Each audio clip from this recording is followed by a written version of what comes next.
Good afternoon, everybody. Welcome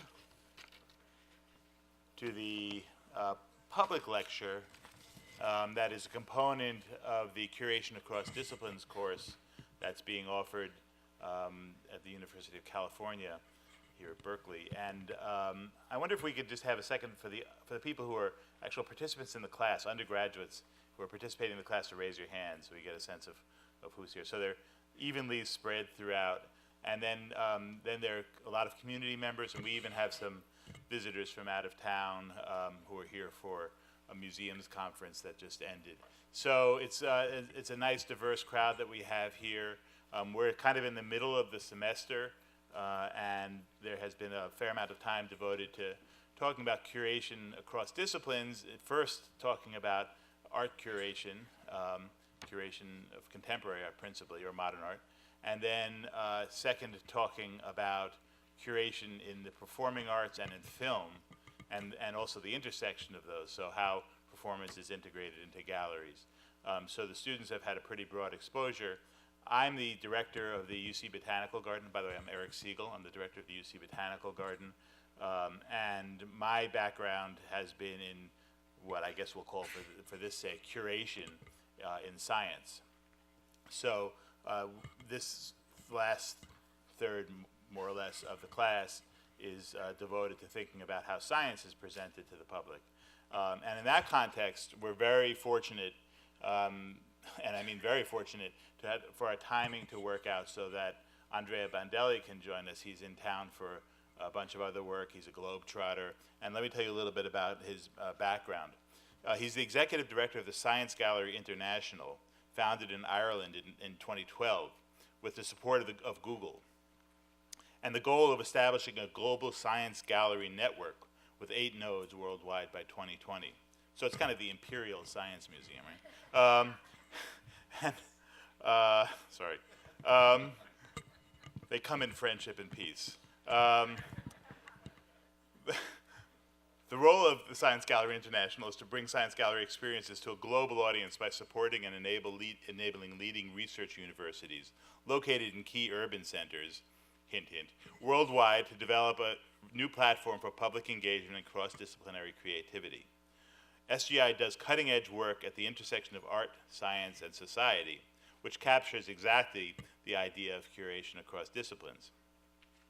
Andrea himself, I've known him for maybe a dozen or so years. I first was aware of his work championing the use of the internet as a collaborative and educational platform in schools and museums in Italy in the early 1990s. Then Andrea worked at a couple of science museums, one in Amsterdam, one here in the United States, and also worked with the Exploratorium, and has led and evaluated several international projects linked with science, art, democracy, and public participation, many of them in collaboration with Ecsite, which is the European network of science centers and museums. Andrea has written widely on public engagement with science, and he recently earned his PhD in scientific citizenship from a university that I can't pronounce in Amsterdam, Vrije Universiteit, Amsterdam, focusing on scientific citizenship and the role of public participation in science centers. I want to highlight one specific thing that actually was the first time I encountered Andrea's work, because it really is fascinating and has broad implications for what we're discussing here. He directed a project called Decide, which is deliberative citizens debates, which represented an experimental approach to better understanding the role of science centers in the democratization of science and the tensions and challenges in this field. In Decide, participants used cards that contained information, facts, issues, and stories to discuss their points of view about topics such as nanotechnology, the use of stem cells in research, and the criminal liability of people with HIV. We're fortunate to have caught Andrea in the midst of his globe-trotting itinerary, and we'll be joined in the conversation section by another one of his colleagues who joined us. She just landed. And she's the new director of the Science Gallery in Melbourne. We'll tell you a little bit more about her later. And her name's Rose Hiscock. So the way we're going to do this is Andrea's going to talk for 20 minutes or so, do a presentation, maybe a little more, a little less. And then we're going to go into sort of a discussion format. And that discussion format will be partially me asking them questions, but at that point we certainly do invite any questions that, that you might have and any input and ideas that this talk generates. So thank you for coming, and I hope you have an engaging next hour and a half. Thank you. Andrea Bandelli.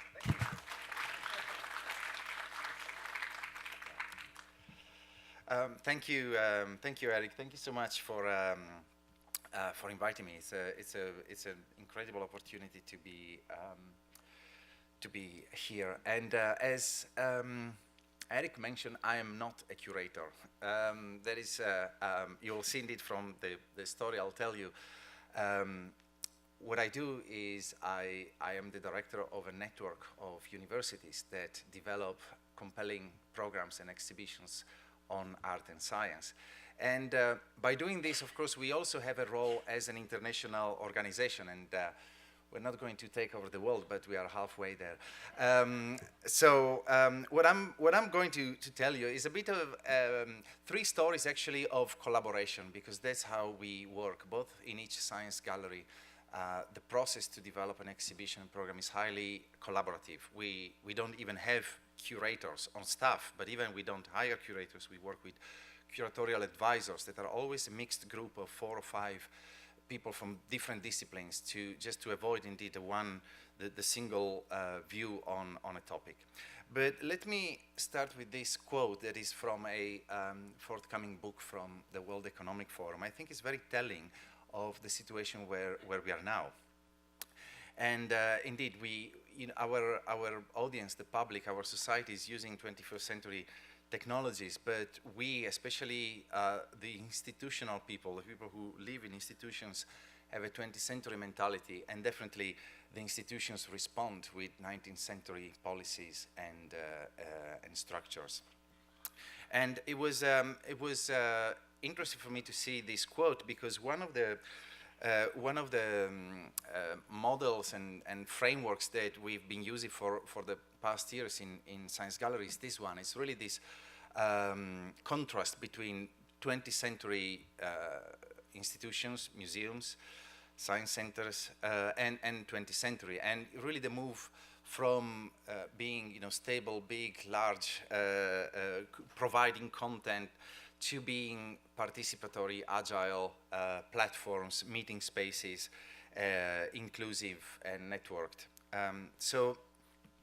I hope indeed that we'll be able to talk about how do we make sure that we end up in the 20th century column.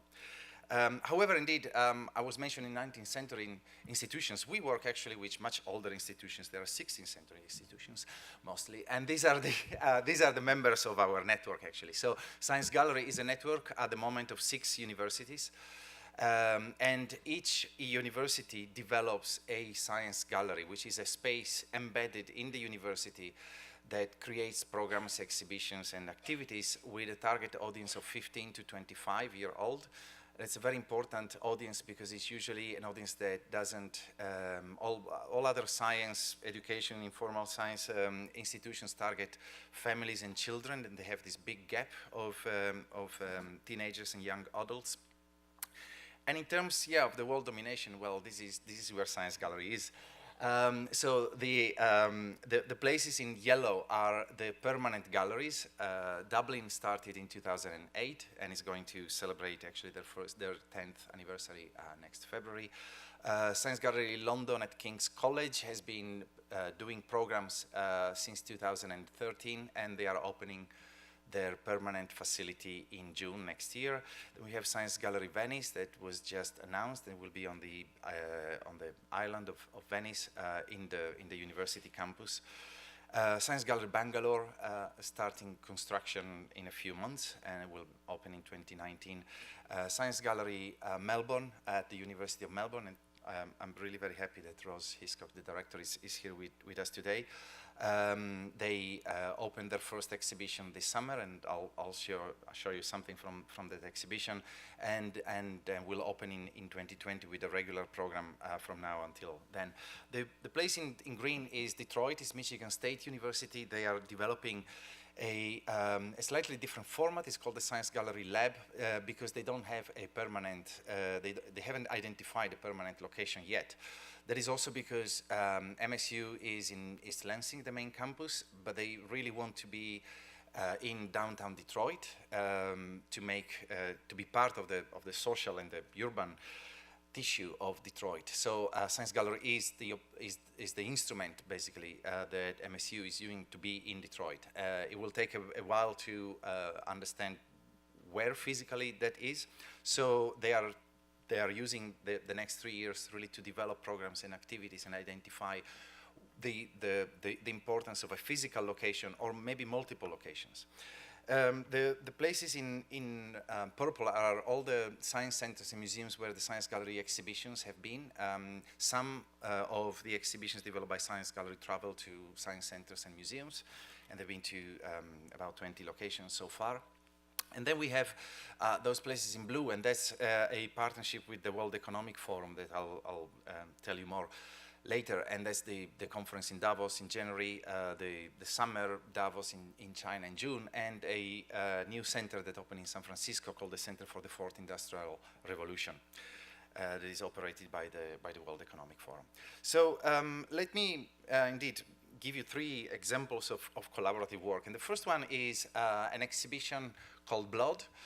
You see 3 posters because it has 3 souls, if you want. The original exhibition Blood was developed in Dublin in 2015.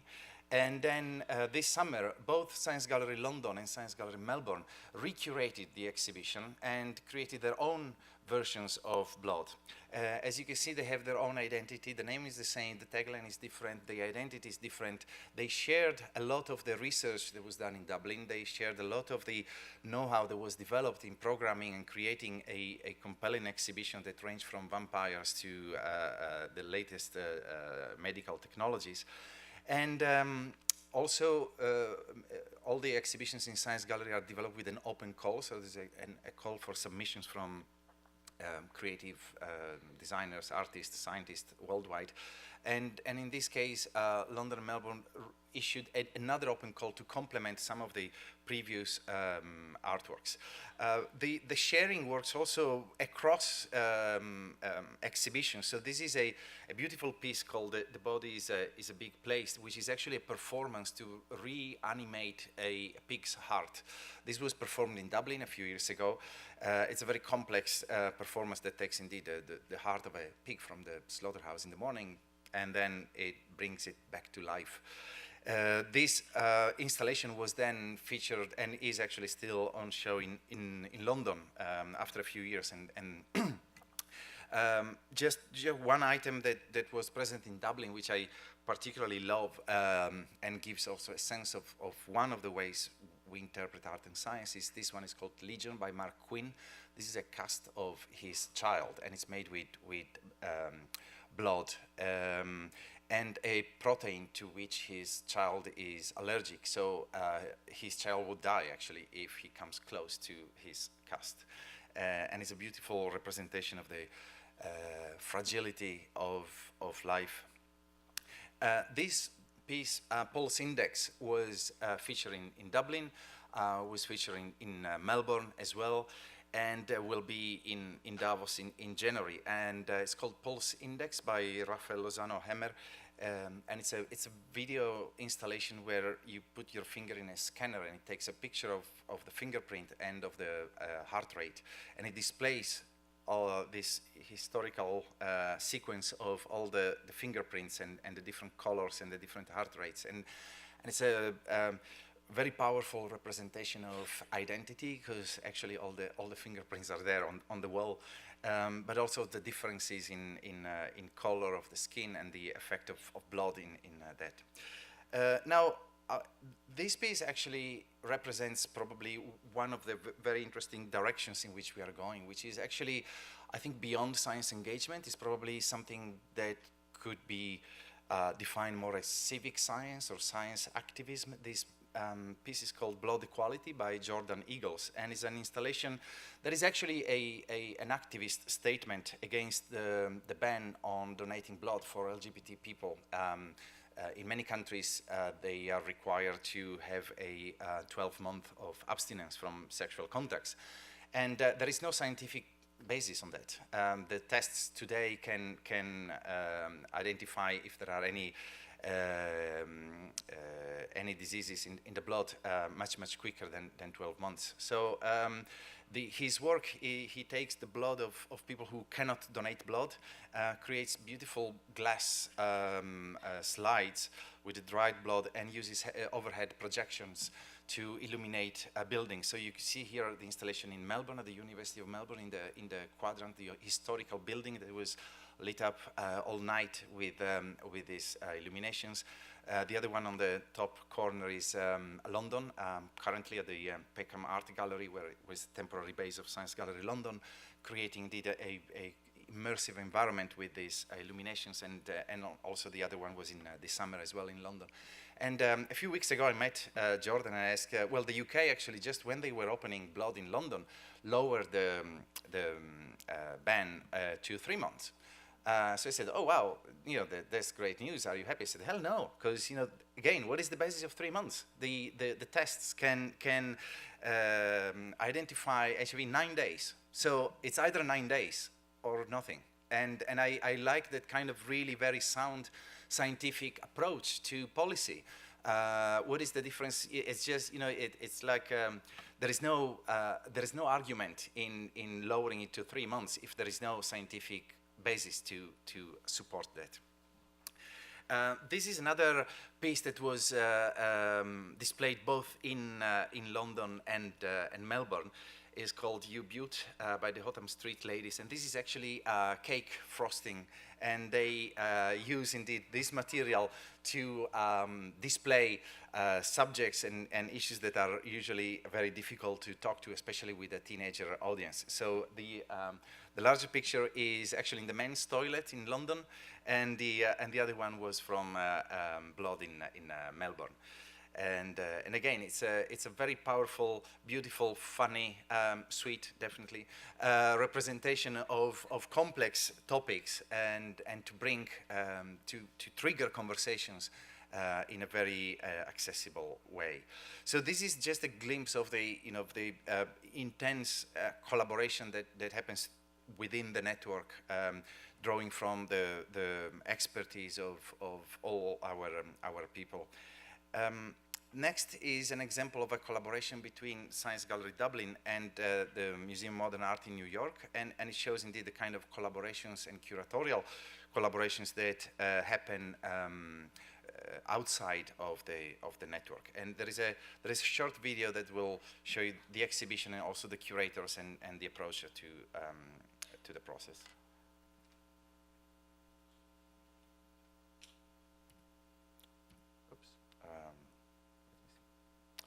Sorry.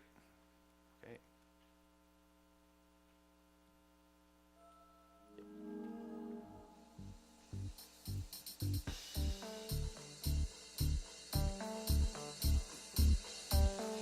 Violence is both a symbol of our capacity for resistance, and it is also oppressive harm to other people.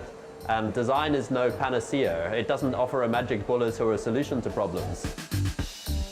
Design and Violence is a co-production with MoMA in New York, and it's incredibly exciting for Science Gallery Dublin. It's the first time that MoMA in New York has collaborated on this scale. So we just want people to have more depth in their understanding and in their reading of the world. We want them to sharpen their own critical tools so that they can make their own mind about the world, about design, and about violence. How does violence change and morph and become part of our everyday fabric without us even knowing? The one that struck me is the homeless one with the spikes. It's something you see every day and you overlook. I was actually very taken aback by the AK-47. I hadn't seen one of those before. It was smaller than I was expecting it. There are some decommissioned or replica firearms in the show. I think the ones we have exhibiting have unique and important designs, whether it was because they were created for one-time use by resistance fighters in World War II, or the AK-47, which is, you know, an ingenious, resilient, and easy to reproduce design. And it's because of its unique design that it has become ubiquitous and the most common firearm in the world. It was really cool, yeah. It was kind of scarier than I expected because you're in a boat with the refugees, like in the water, and there's these massive big steel structures and these gates rising up, and you just feel like you're in this tiny little boat, you know, and so vulnerable. The use of the roses as like an analogy for the female genital mutilation certainly warped my perception when looking at the rose, and it really rung true in that respect. Design, while it has a kind of outlook that's usually quite positive and rosy and trying to better the world, we felt that there was another story to be told that looked at the unintended consequences and the inadvertent outcomes and different subtle ways in which design also changed the world, not necessarily for the best.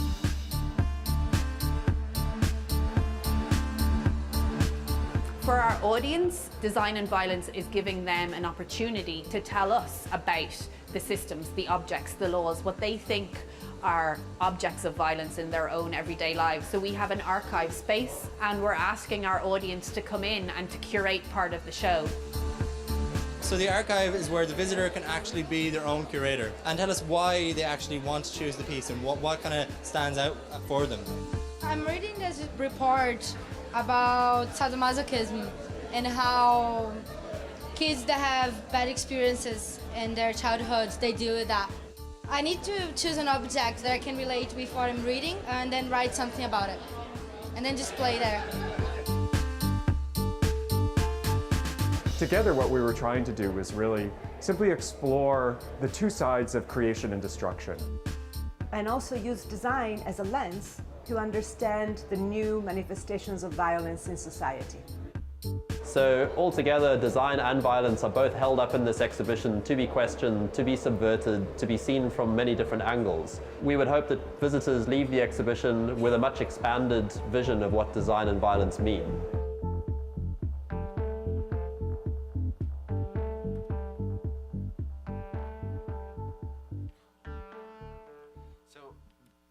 And I'll just show you a few examples of what kind of conversations an exhibition like this can create, because everything we do is really to create conversations. So the AK-47, the conversation that people have there are about the fact that it's an incredible product design. It's very stable, very solid. Is an object of design. It's on the flags of two countries, Guatemala and Mozambique. So it's recognized in hundreds of movies. It is so powerful that it can operate underwater, and so easy to assemble that even a child can do that. And then when you say this, people stop and say, "Oh, there's something wrong here," and therefore this is the kind of conversations and reflection that an object like this creates. But at the same time, next to it, we have this piece, which is M16 versus AK-47 from the Propeller Group, which is a group of Vietnamese artists. And they capture the collision of a bullet from the AK-47 and the M16 in a gel. So it is really a beautiful representation of the energy that is released when these two bullets collide with each other. It is, of course, it has a very strong political message, but actually it triggered hours and hours of conversations of physicists about the ballistics and about the energy of such things. So you can move from actually a very intense discussion about war and guns to something about physics and about the energy released by that. Similarly, another item on display was the Irish Constitution. There is a article in the Constitution that protects the right of the unborn at the same level as the right of a mother. So it makes basically very, very difficult, if not impossible, to have a legal abortion in Ireland. And this is considered an act of violence to women by some people, and abortion is considered an act of violence to the unborn by other people. So it was displayed there, but it was displayed next to an object of design to show how powerful design is.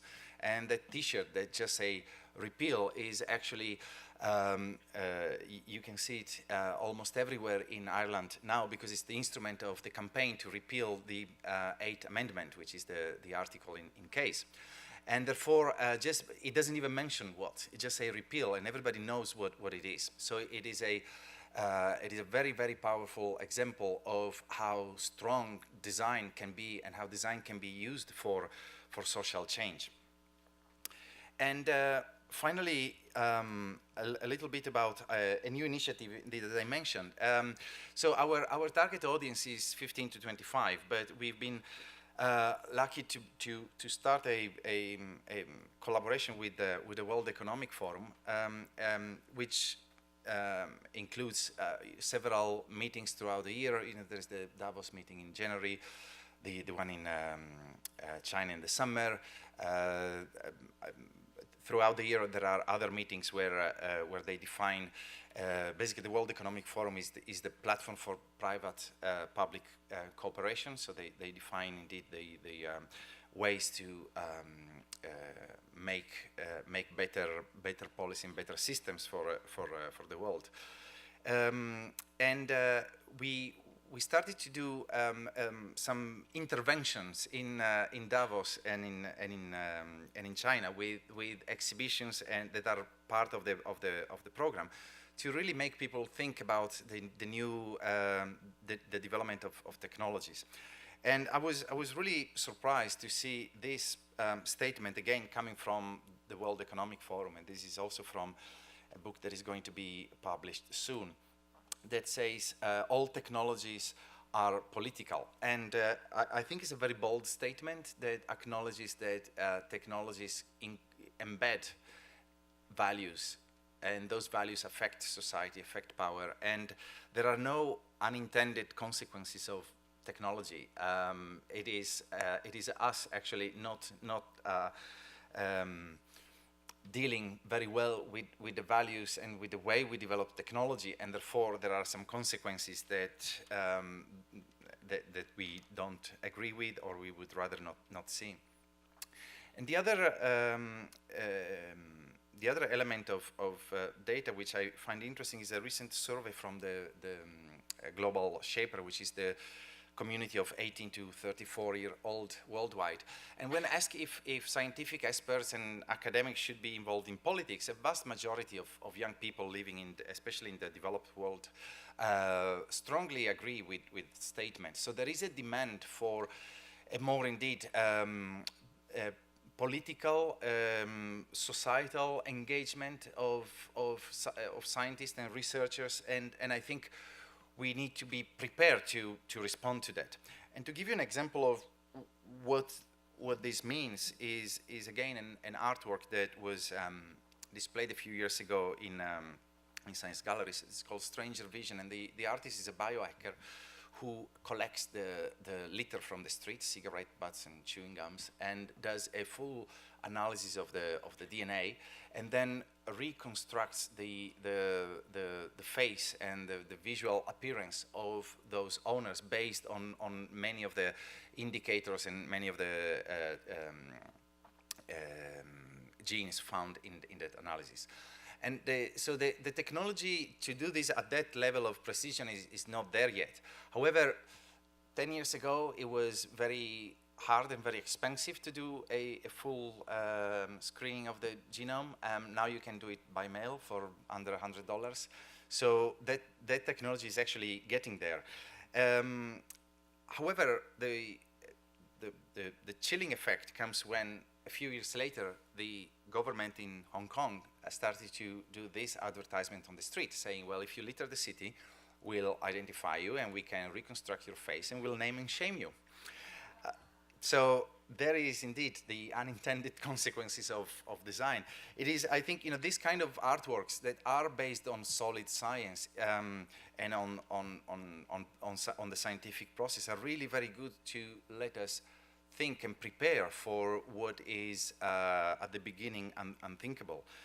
One of the works that we presented in China, in Dalian, for instance, at the last meeting, is called "I Want to Deliver a Dolphin," and is a very it's a piece of speculative design where the artist says, well, with the advances in medicine and genetics, it is actually not inconceivable for a woman to give birth to a dolphin. So why, in a world where dolphins become extinct and in danger, why don't we actually contribute to the environment in this way? And so her piece is very, here is the close-up of how that would look like, and she makes indeed a whole set of visuals, including a big statue that then is destroyed by protesters. So this kind of work, of course, it is really a tool for thinking about what might happen.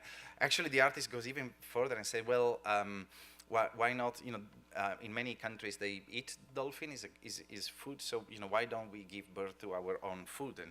And it changes really the concept of motherhood and so forth. So these pieces are really strong tools for thinking.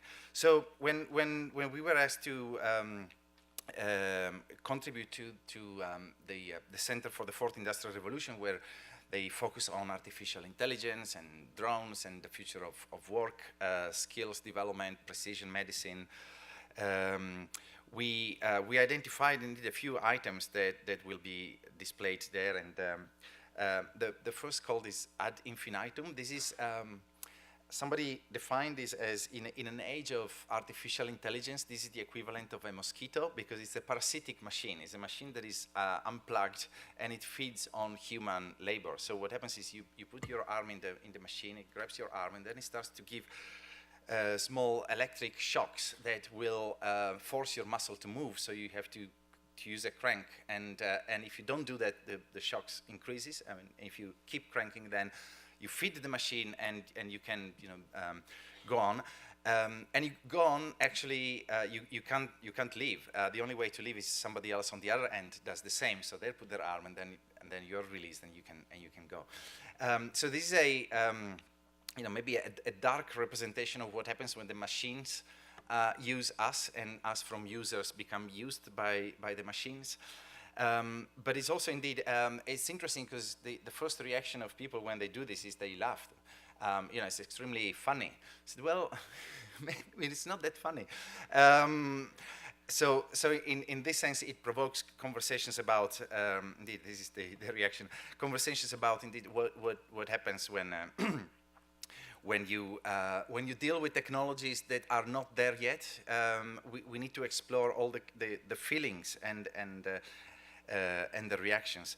And just another piece, which also is a beautiful image to conclude this, is called Memory of a Brain Malfunction. And this is a representation of a brain tumor that was taken out of the brain of the artist cousin using a laser, and she's using a laser to etch the shape of this cell in the glass. So it's a beautiful reflective piece about the precision medicine and the advancement in medicine, but also indeed about the beauty of this object actually that represents something very harmful. But the beauty of this picture actually is that it represents what happens in science gallery very often. You see one of the mediators, who are the students that are employed by science gallery to mediate between the artworks and the public, the young lady with a black t-shirt. But in fact, she's listening to one of the members of the public explaining what that artwork is. And this is what happens very, very often. The mediators actually learn at science gallery. So in this sense, science gallery is almost like an apprenticeship for life, for the mediators to become confident, to become knowledgeable about the issues around art, science, and society.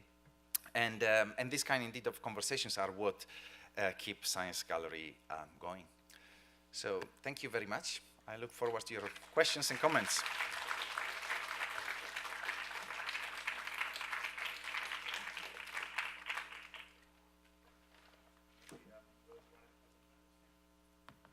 I'll sit over there on the far side. Okay.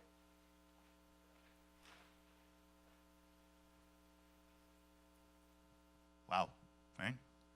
Amazing work. I didn't know as much as I thought I had.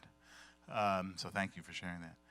Rose, I wonder if we could start just by you giving us a little bit of a sense of your background. Push the button up. Hi. So I have worked in a fairly traditional museum context for most of my career. I was the director of the Powerhouse Museum, which is a big museum of applied arts and sciences with a large collection, 3 venues, lots of staff, and which was great and fun and all those kinds of things. However, I became a lot more interested in impact and in changing lives. And those large organisations, I think Andrea's first slide was really interesting in terms of the comparison of, fast, slow, nimble. Those large institutions are actually really hard to change and to do things with that can nimbly have an impact. And so I moved from there from the powerhouses in Sydney, moved to Melbourne to bring the international node of Science Gallery into Melbourne. So that, and prior to that, I'd worked in the museum sector in federal government arts funding. So a bit of a mixture actually of large organisations in particular. So it's for me a joy to be working. It's essentially a startup for us in Melbourne at the moment. There's 4 core team. The one thing I'd just say, the blood exhibition that Andrea showed the images of, for those of you who work in the museum and gallery sector, we did that from a standing start in 2 countries in 6 months. Yeah. Great. I want to start maybe from there were so many fascinating points, and I made a bunch of notes. And again, I want to remind you that the format here is I'll ask questions as long as you aren't. Please help us here. But I have tons of questions, and I want to start maybe from the end of this. I had this sense, that we were being given a very close, privileged, high-level view into what we were seeing, and the day-to-day experience of a visitor to the museum is quite different than that, right? So people spend relatively little time at each artwork, and I want to tie that to what you talked about earlier about conversations in the museum, and how do you make affordances so that people can pay better attention, they can become more engaged, they can engage with conversations not only with the people that are employed by the gallery, but with each other. So the most important element of Science Gallery is the cafe. And actually, a few years ago, somebody wrote a review and said, well, Science Gallery is a glorified cafe. And we don't know if he wanted to be mean or not, but it was a great compliment, because it's really what it is. So in that sense, there are indeed a number of affordances. One, indeed, it is a cafe. The cafe is open from 8 o'clock in the evening to 8 o'clock at night. The gallery opens at 12. So there is indeed, in the morning, people come there really to hang out and to have a coffee. Throughout the day, it is a meeting point. It's free access. That is also very important. It is a small scale. It is about 5,000 square feet of exhibition. So it is something that you can visit very easily in 40 minutes. Because it becomes a place to hang out, there are always very interesting people there that meet for all kind of reasons, academic reasons, business meetings, and therefore it's a rich environment. And we noticed that there are 40% of the visitors are repeat visitors, so they come at least 4 times a year. And there is a 10% of addicts that are there really almost on a weekly or bi-weekly basis. And the difference also, because the focus on on this specific audience means that young people own the place, They are not guests or there to see something. They're there because there is their space, and I guess that is very different from what many other museums and science centers do when they have the night for adults or the evening for this and for that. In science galleries, every day, every single moment, it is their space. Rose, I'm curious about how you're thinking about yours. Yeah, so just two things. One is, has anyone visited the Dublin Galleries, Science Centre Dublin? Okay, yeah, it's a dreadful gallery. In museum terms, there's no black box, there's no white box, you can't control environments, there's, you wouldn't build it if you were building it from scratch as a museum professional. However, it really works. It's as Andrea says, it's a space young people feel comfortable in. And so we are building our gallery at the moment. It'll be around 4,000 square metres, but part of a much larger precinct development.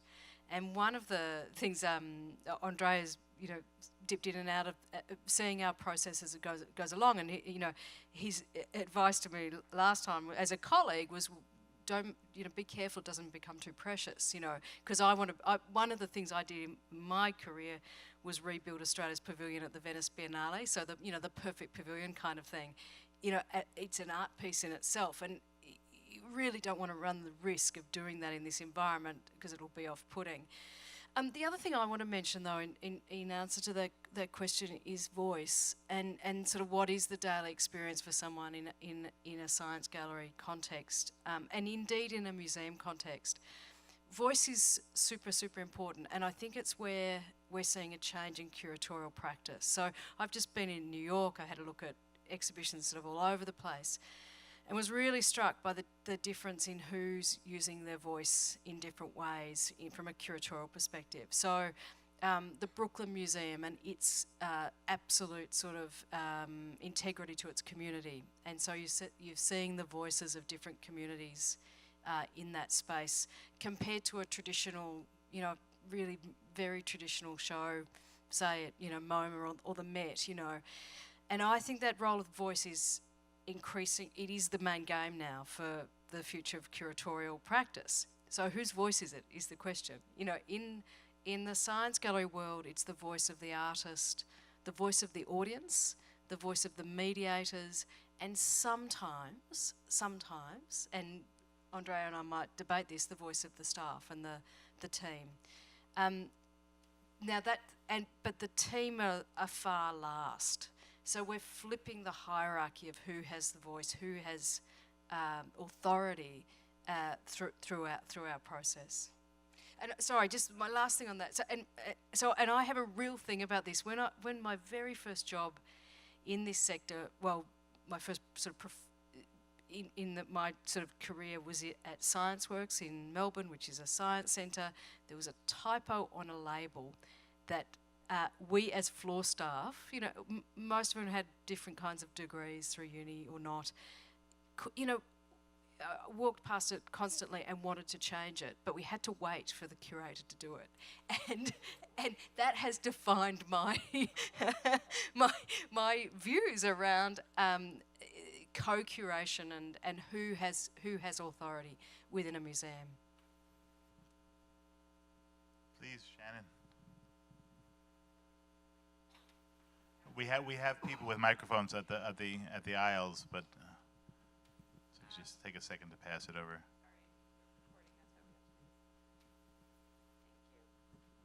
So thank you so much for a great opening presentation and already for your response, Rose. I had maybe two questions that might be the same ones, but or not. One is, as Eric mentioned, we have been framing this for students in the community as a turn now to the curation of science, having thought about curating film, performance, and visual art. But in doing it this turn, we're inviting you, which is actually an entity that's focused on the relationship between art and science, actually. Kind of a hinge moment here. So it's a hinge moment. So I wanted to just ask you to help think about that. What is it that the incorporation of art into the curation of science does that is different from perhaps how it might have been before. And then related or not, sometimes you're using the word art and sometimes you're using the word design. And I wonder if you have different ideas about when you use those words for what type of occasions. I'd actually just like to sort of add a little fill-up to that, which is she's asked you to think about the incorporation of art into science, and I'd like you to also push from the other direction, which is incorporating science into art. So, and I think you suggested some of these ideas, but let's get into it a little bit. Sure. We see art and science as two almost as the same thing, doing things in a slightly different way. So it is really about the creative process, and science is a very creative process. It is not taught as a creative process at school. That's the problem. But it is all about discovering something new, and it has a process. And art is also about creativity. So our understanding of science, we never do the using art to illustrate science or science that is make more accessible because of art. It is really about looking at the frontiers of knowledge and how there are roadblocks that are in science, in the scientific development, and therefore we need the creative input to overcome those barriers. So that is I think the way to express our understanding, say, of art and science, at least in general terms. And about the art and design, a lot of the work we do is about design in a sense. I probably, it's a long conversation, and I think I don't pay too much attention to how I use the two terms. But there is something recently, I was talking with Oran Katz, who is an artist from the University of Perth, and actually he had a very good framework about the social contract that is done with artists and scientists, engineers and designers, and he said the social contract of engineers and technicians is that they must tell the truth. You don't want something to build a bridge based on. Artists can lie. And designers, artists can lie overtly. It is their social contracts. They don't have to tell the truth. Even artists that really are use extremely sound science, but it's about the social contract you have with your public. And designers can lie sometimes. So I like that framework. I think I should go a bit deeper into that, and I can give you the references to the talk when he. There's a T-shirt for you. Designers can lie sometimes. Yeah.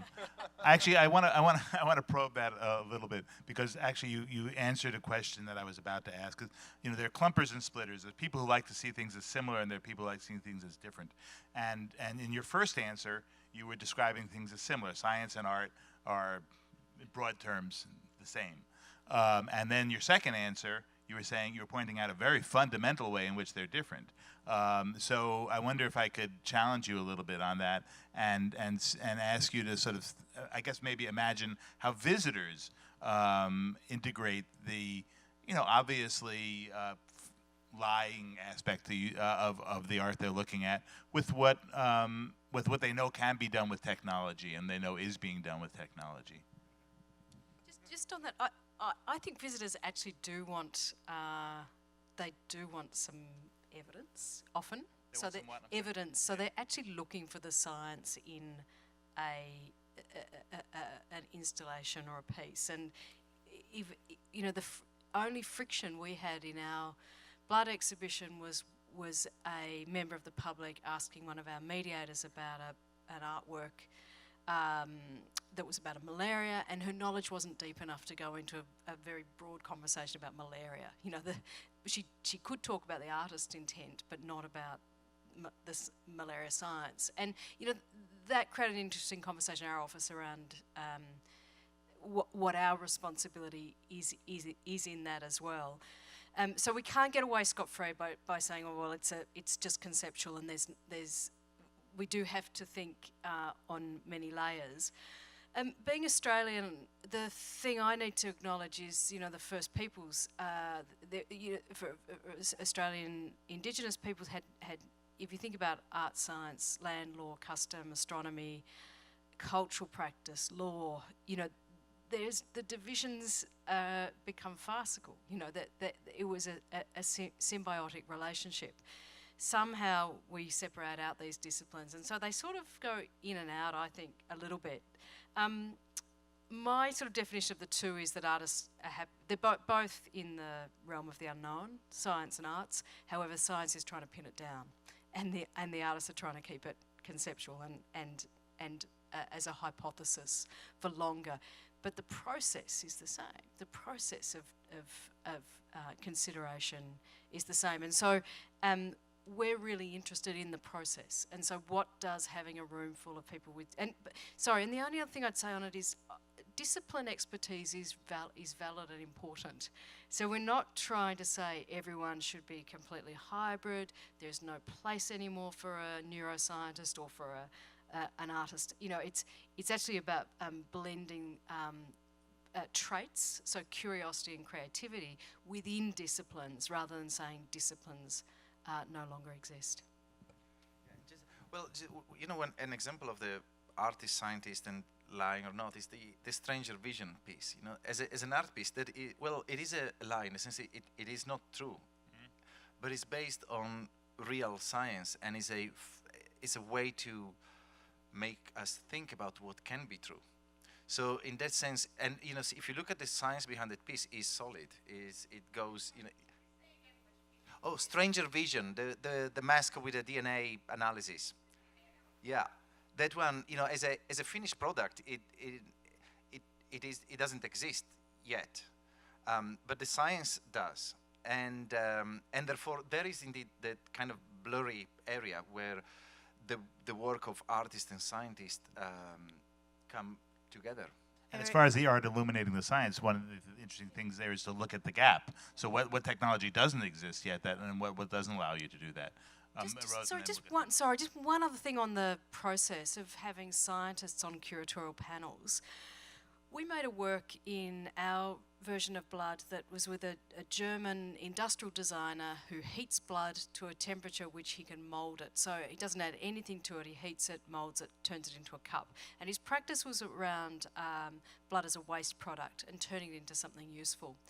And we said, we were really interested in his practice, but said to him, look, let's look at some other blood that's considered waste, particularly HIV positive blood, and hepatitis C positive blood. And we asked him if he'd mould that blood for us. And he sort of said, oh yeah, why not? And then we talked to the university, who went sort of apoplectic about it, to say, well, how are you going to do it? And is it going to be safe and sterile? And then they worked with us and were very, very good. But it was the scientist who was the head of our infectious diseases laboratory at the university, who was on our curatorial panel, who pushed us to do it. Who said, no, don't back out now. You do it. You can do it. I'll work with you on the process and the procedure.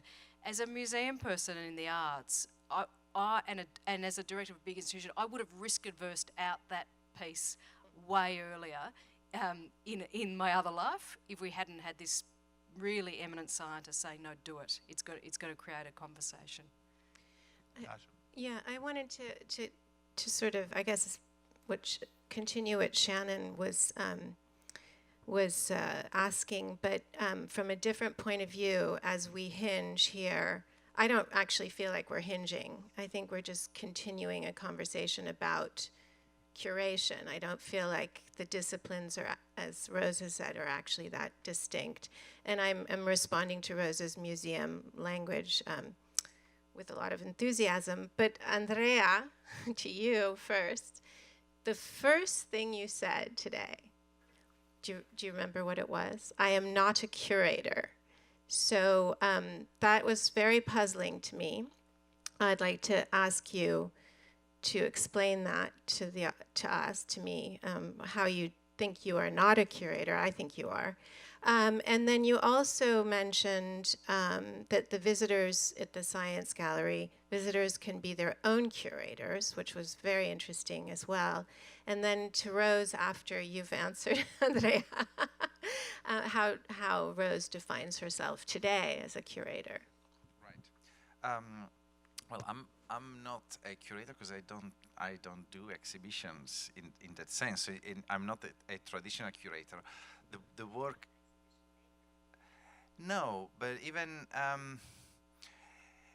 you know, the only program that we as Science Gallery International have developed ourselves, because you know all the galleries have their own practice, and indeed Rose is an example, and she can talk about that. But as Science Gallery International, the only process we've gone through is the one for the Presidio, and I don't think that's curating because it's not an exhibition. It's really working with a series of people who organized workshops and conventions and see what kind of tools can we give you to trigger conversations that will go deeper than the usual. So, but I'm sorry, I'm just gonna. When you showed the map of the science lab, which is global and as Eric said, sort of universal and imperial. I mean, if you are being funded by Google, did I understand that? Google gave a grant to start it. Well, it looks it looks like the map. I've recently been working for the Artist in Residency program for Facebook, and it looks like the Facebook campus map. And from that vantage point, I understand that you don't consider yourself an exhibition maker, but you are making choices and selections to create a certain type of meaning through the Science Gallery. So I was wondering, you know. Yeah, it is more a... Let me just for the people who aren't in the class, there's been this whole question of curation, what it means, what you can curate, has been one of the things that's come up over and over again. So you can curate experiences as well, and we understand the traditional term curating, an art curator, but we also had people who curate performance series or film series. We have talked about curating stores and curating online presences. So I think one of the things Natasha is hinting at is that there is a broad definition of curation that's been part of the context of this class. So I just wanted to get everybody else in on that sort of definitional thing. It is a very bottom-up and democratic process. So it's not us deciding what to do and where. It is, for instance, the universities that want to join the network, and therefore then they get access to this kind of know-how and culture of Science Gallery and develop their own programs. So maybe there is an element of very subtle curation in the sense of being like the custodians of the Science Gallery ethos. That would be my role, but we are not, in any position to tell Rose what to do or tell Rose, no, you don't do that. So in that sense, I don't think it's an active role of curation. It is much more taking a lot of risks to see a system growing organically.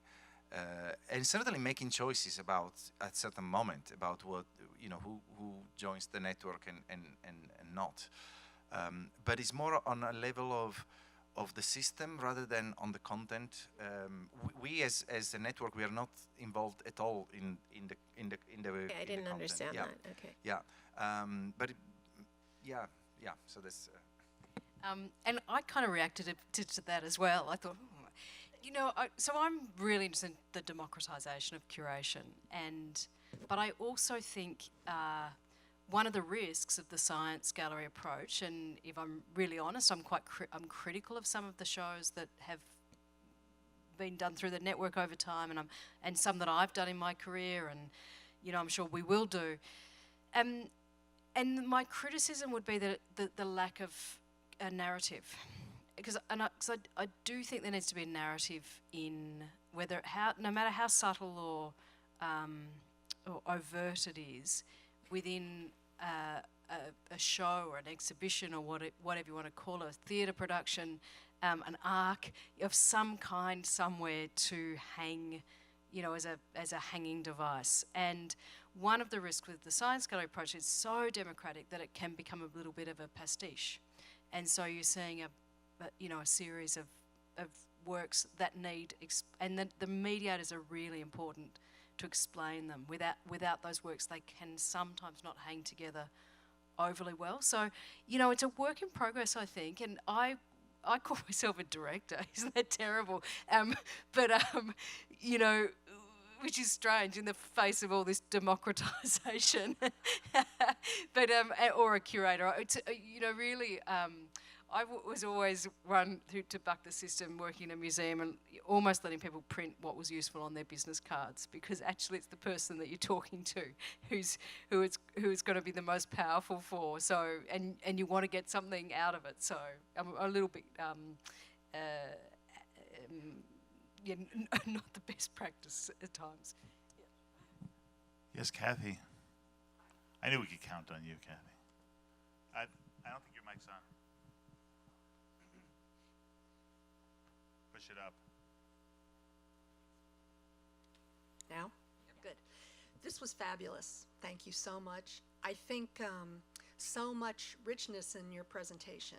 And there are two kind of questions that I have, or concerns that I have. One is, in the bigger context of this class, and I've attended a few of these, I haven't been able to attend all of them. I feel like you need to spend, or we, or whoever, needs to spend more time really dissecting this kind of problem, the problem of the notion of curator, and the kind of shadow side of the notion of curator. And I think your example, the work that you both are doing, is an example of where it's not just science, but where all of the world of presentation and experience creation and coming together in these public arenas are trying to get to. And so my two concerns are not enough really looking at what's the shadow side of curating and what are we trying to overcome, which I think you have gotten to a bit. And then the other part, which is the assumption that maybe because you're a science gallery, this is a process that's okay, but this is a process that's emerging in the world of history, in the world of art, in all of our public places. So I'd love to hear a little bit more about your notion of what you said. You have curators as advisors, but so what's the problem with a curator? Yeah. Well, and I have another way of sort of framing that I want to experientially, if you can, and this, explain what it looks like in the room when people are collaborating on this stuff. What does that discussion look like, and who's saying what, and how are decisions arrived at? So indeed, let me explain you how the process of developing an exhibition and a program works. Each gallery has a group of about 40 people, which we call the Leonardo group, and these are 40 thought leaders in the city. Some are academics, some are from the world of business, arts, entrepreneurs, really the smart people that come together. And we have now also a group of young Leonardo, so these are also 15 to 18, also bright and interesting and outspoken people. They come together 4 times a year, and in a workshop that lasts about 1 hour, they come up with topics for future exhibitions. So every 3 months there is a constant renewal of ideas for topics that would be interesting to approach in the future. And this allowed, for instance, Science Gallery to have a show now that is called In Case of Emergency, which is about the end of the world, which probably is kind of topical. The next one opening in February is called Fake. And last year we did one called Humans Need Not Apply. It was all about artificial intelligence. And so this kind of process and having these people allows to be on time. At the same time, this list of topics then is used with the education programs in Science Gallery, so that the students, the high school students, actually work on a format that is called the Idea Translation Lab, and is a 12-week course where They literally translate an idea into a product with mentorship from the faculty of the university, but also from many other external advisors. And in that process, there is actually a listening process for Science Gallery to understand what makes the topic relevant to that audience. And for instance, the exhibition did in case of emergency originally was called Collapse, because it is all about our fascination with, you know, the end from alien invasions to the collapse of systems and extinction. So, but actually, through this education program, it was decided to call it in case of emergency. That speaks much better to that audience. So there is that process. Then there is an open call, and the curatorial advisors are about 4 people. There's always somebody from Science Gallery, and then 3 other that could be, you know, in the case of blood, we had a hematologist, a expert in German literature and vampires. In the case of the exhibition Illusion, there was a neuroscientist and an illusionist. They write a call inviting the submissions from all over the world. And the open call is open for 2 months. Usually there are a few hundred submissions. And then in the next 8 weeks, this is narrowed down to a short list of probably 15 pieces, between 10 and 15 that end up from the open call. And the rest of the exhibition are pieces that are either commissioned or found through the personal knowledge of the Leonardos and the curatorial team, say. So it is, in this sense, it is. We struggle with the word curator because it's a much more complex process, and it really happens in the cafe. It happens with countless conversations. It is very messy and it's very difficult to structure. We do have actually somewhere an attempt to describe, but it is really very difficult because it goes. To give you an example, the piece Design and Violence, the collision of the 2 bullets, is actually something I saw at the Biennale in Venice a few years ago. And when they were talking about a AK-47, I said, oh wow, you know, you should have that piece. And that it works. I mean, am I a curator? The boss gets to say that, though. The boss gets to say that. I wasn't the boss. I wasn't the boss then. I was actually a researcher for doing evaluation there. Okay. So no, but this is an example really of how many of those conversations happen. Is it is through being, and you know, being a small team of 15 people helps because everybody's always aware of what goes on, and also regardless of who you talk to, that message will end up in the right place. Does there need to be a final arbiter of, you know, there's 10 pieces and somebody's got to say these are the 10 and not those? That is, the Science Gallery Dublin did only once an experiment with 1 curator, and it was a big failure. So I think having a group is... So it's consensus driven at that point. And so Andrea now has all these messy other directors who are all putting in their 2 cents and taking this process and evolving it and going other places. So, and for an organisation that sort of thrives on not having rules, we kind of have rules, and so it creates a bit of sort of push and pull for us. I think there is absolutely nothing wrong with a curator, and I think there's one of the things around a curator is that they have deep subject area expertise. And so I want to acknowledge that because I think it's deeply important. And what we're doing in this environment is putting a series of people together with subject area expertise and letting them sort of thrash it out. I do think, though, there needs to be a role for voice, though, through it. So, and this is where I take a little bit more of a sort of traditional museum view on it. To shape the narrative, to shape the experience, to shape the aesthetic, to shape and that again could be a group of people, it could be, you know, a singular voice somewhere leading it.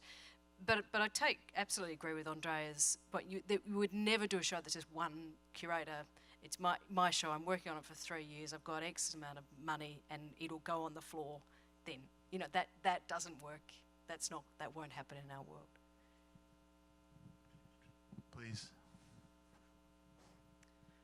I wanted to ask a question from a scientist perspective. I'm a neuroscientist at UC Berkeley. So what is the role of, or the space for scientists at the Science Gallery? And how do you recruit scientists to be involved in your process? I'm delighted you're here, by the way. They are, usually they are part of the curatorial panel, so there is indeed a role for scientists. They are part of the group of the Leonardo. They are also involved in a lot of the artworks on the floor are actual experiments. So there is always space for a number of artworks that are in fact collecting data and are part of usually interdisciplinary experiments from the scientists in the university. They are also part of the education programs as mentors of the students, and mostly really by being on the floor. And that is why the proximity of Science Gallery to the university is really very important, because it's simply impossible not to go through Science Gallery if you work on the campus. And that is that physical proximity is essential because, for instance, it allows Science Gallery not to have any content expert on staff, because you just need to cross the road and they're all there. There is a research coordinator on staff whose task is to access indeed and to make sure that every single thing that Science Gallery does has is done in consultation with the relevant experts at the university. We have also our own ethics board, because for a lot of the activities in Science Gallery, the ethical board of the university, they are always divided by areas, so it's medical, or whereas a lot of the content in Science Gallery is interdisciplinary, so there is a ethical board that assess everything that has to do either with people of or with any kind of human samples and so forth. So again, there is an ongoing and daily interchange with the academics.